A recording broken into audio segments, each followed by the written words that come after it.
Well, we now know the two contenders for the Super Bowl. It will be the Philadelphia Eagles versus the Kansas City Chiefs on Sunday the 9th of February. The Eagles came past the Washington Commanders 55-23, and the Chiefs beat the Bills 32-29, grinding out another fine result. So, what can we expect from this Super Bowl? That we'll be bringing it to you live on the talkSPORT network, and our team will be heading out there to give you all the colour and build-up. Let's look at what we can expect then with one of our American sports experts. Here's Brian T. Smith. Hi, Brian. Good afternoon, gentlemen. It's good to see you again, and this is my first time being on talkSPORT with the new setup. It looks absolutely brilliant, and I'm not just saying that. I'm very impressed. Oh wow! Okay, well, good. Fantastic. That's excellent. I watched a bit of this game, and while I was watching it, it was quite close. But the Eagles scored a touchdown to take it. When I looked at the score this morning, I couldn't believe it was 55-23. They just blew them out, didn't they, in the last quarter? Yeah, that's exactly it. It's funny. I was thinking the same exact thing. We have all this covered, hundreds of stories at talkSPORT.com. And we will be in New Orleans for the Super Bowl the entire week. I'll be there with Will Gavin, our editor Paul, covering everything. And I completely agree with you. I was watching that game last night, covering it on the web for talkSPORT.com. And Jaden Daniels, rookie quarterback for Washington, was absolutely brilliant. So poised. To do that as a rookie is just unbelievable. You're on the road. You're in Philly. It was a close game. And then all of a sudden, Saquon Barkley did what he's done all season, where he just breaks off another touchdown.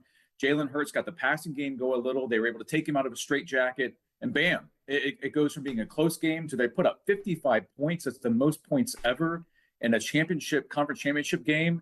And I think we were all reminded that, hey, we can talk Chiefs, so we're going to do that in this segment, and Mahomes and Kelsey and Andy Reid and the dynasty and a potential three-peat. But the Philadelphia Eagles, their offense, when Saquon Barkley's going like that, I don't know that anybody can stop them. And it is remarkable to watch them run this offense that is run first. They're not a pass first team. They're a run first team. You don't see that in the NFL anymore. And that's how the Eagles put up 55 points. Yeah, the numbers don't lie. He's the best running back in football, isn't he? He's absolutely wonderful. The coach got the traditional Gatorade shower at the end. I always think that must be horrible on a cold day. Sticky, really. Not pleasant. Sticky, horrible and sticky and horrible cold. But there you go. I suppose he's happy to be in the big one. So yeah. What about I mean, you're saying the Chiefs they're able to just grind it out, aren't they? Is that Brian? You'll confirm this, but is that right? Their 17th consecutive win by one score. You know, sort of very close games. They just keep winning. Yeah, it's really remarkable, and we've been writing about this team really for the last 2 years at talkSPORT. But I'll be completely honest, right? So we have a weekly YouTube show, the rundown that I do with Will Gavin, and We've said everything this season to try to describe the Chiefs. We've called them the luckiest team in the NFL history, because they were at one point that they didn't deserve to be in the Super Bowl, that they weren't going to be there, that Travis Kelce, all these things. Well, in the end, and it's not that we were wrong because we were right at the time, but in the end, guys, the Kansas City Chiefs, they just win. And I have a piece that'll be up soon at talkSPORT.com, an opinion piece, a column piece that it almost feels like we've gotten to like the jealousy part of this relationship. They are the New England Patriots. They are the new empire, but they haven't cheated. Nobody's been suspended. Patrick Mahomes is obviously a very likable guy. Andy Reid is an incredibly likable coach. Travis Kelce is still really good, especially in the playoffs. The fact that they're able to win these close games, to find a way to persevere, to do it even though they change all the pieces, it is a testament to greatness. And if they win the Super Bowl in 2 weeks in New Orleans, they will do something that's never been done in NFL history, which dates back to 1967. No team in NFL history has ever won 3 straight Super Bowls. And the Kansas City Chiefs, during this time of the salary cap and parity and teams coming up and down, that they were able to put all this together in a small market type city. Kansas City is not a major city in America, is absolutely a testament to one thing, and that is their talent.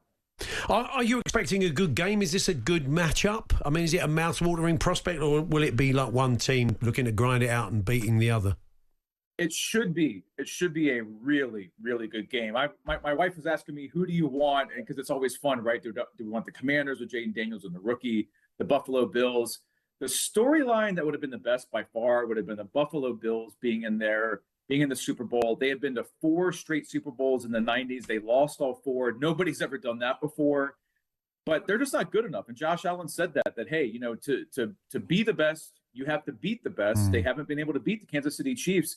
So this is a rematch from the Super Bowl just 3 years ago, where Jalen Hurts was the best player on the field for 3 quarters. The Philadelphia Eagles were the best team on the field for 3 quarters. And Patrick Mahomes and the Chiefs, just like I was talking about, they did what they do. They found a way to win. Yeah. So this is a great Eagles offense with, as you just said, the best running back in the NFL in Saquon Barkley. Nick Sirianni has been there before. The last time he was in the Super Bowl, he was crying because he was so emotional during the national anthem. So this is a good Eagles offense with a really good defense, a great defensive line led by Jalen Carter against the Chiefs dynasty that everyone loves to hate. You throw in Taylor Swift. This is a fantastic Super Bowl. And in the end, guys, the NFL just keeps winning because we're in London, we're in the United Kingdom, talking about the NFL, which is exactly what they want. One of our teams put this question for you, Brian. Will Taylor Swift be in the stands on the 9th of February? If she can get a ticket. She's just washing her hair. She may not get a ticket, of course. Buy any spares. Well, maybe talkSPORT can give her a spot in the radio booth. Yeah, that'll be good. Sure.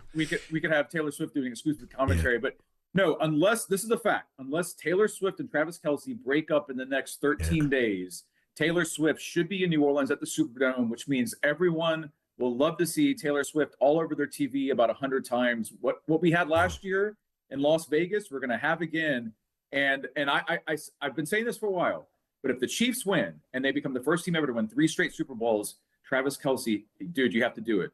You got to bend the knee. Keep the ring in his pocket. Have the ring in his pocket. And if they win, one knee at the end of the game. And then walk away and retire like Peyton Manning in the sunset and never play in the NFL again. Travis Kelce has to propose on the field if the Chiefs win. Okay, if you fancy a little flutter with Paddy Power, I'm sure he'll be offering odds on that. Just very quickly, it sounds like the Chiefs are like Real Madrid in the Champions League, aren't they? They're like last year against Dortmund, everybody's saying, oh, Dortmund are all over them. They're finally run out of luck, and what do? They win 2-0. So it won't be at all surprised for all the brilliance as a running team of the Eagles that they just get chiefed.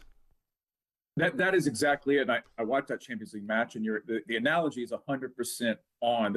The Chiefs are Manchester City, not this year, right? Not this season. Pep's got some issues, but they are Manchester City, winning and winning and winning. And even when you think that they're done or it's over, they would find a way to win. They are Real Madrid in the Champions League.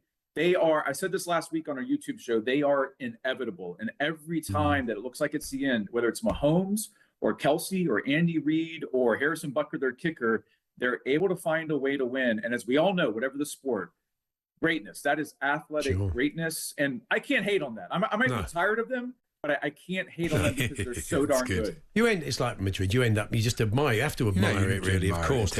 Brian, I'm sure we'll be chatting to you before the game in a couple of weeks. Thanks for joining us. Guys, I appreciate it as always. Good seeing you. Thank you. Brian T. Smith there from talkSPORT.com brings us a lot of our fine NFL coverage. And we're going to bring you the game. T stands for touchdown. That is his middle name. T for touchdown. He changed it by deed poll. We paid for it. So we'll bring you the game. As he said, I'm sure all of our team will be heading out there for Super Bowl week, and his experience is nuts. So we'll get some good stories from the guys as we build up to the game between the Eagles and the Chiefs. Jamboree, to be honest. Yeah. So, we'll be chatting about that all the build up